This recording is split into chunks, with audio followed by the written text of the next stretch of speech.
Harold Iman, on fait le point avec vous. Vous étiez au Quai d'Orsay où s'est rendu John Kerry. La Syrie est donc toujours au cœur des préoccupations internationales, d'autant que Bachar el-Assad s'accroche clairement au pouvoir. Il s'y accroche, mais on aimerait bien que cela se termine.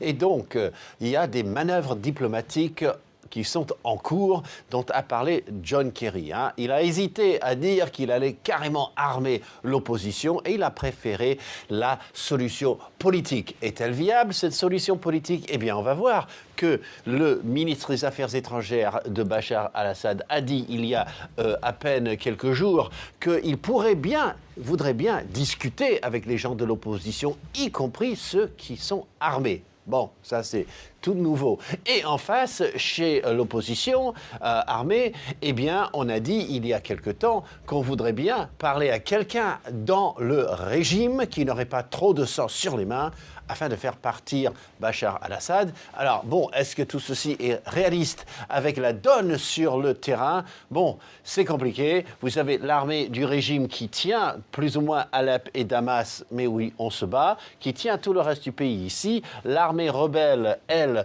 se trouve ici dans l'Est et qui fait des piques.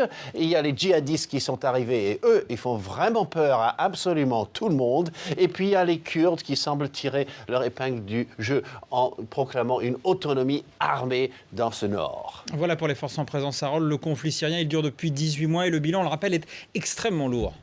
Oui, le bilan, eh bien, ne l'oublions pas, il est totalement effroyable. 70 000 morts, 2 millions de déplacés à l'intérieur du pays et 600 000 réfugiés qui ont traversé une frontière pour aller à l'étranger et pour finir dans un camp, soit de la Croix-Rouge, soit de l'ONU, soit d'une ONG. Et il y en a encore plus qui sont allés chez des parents ou amis qu'ils avaient de l'autre côté de la frontière.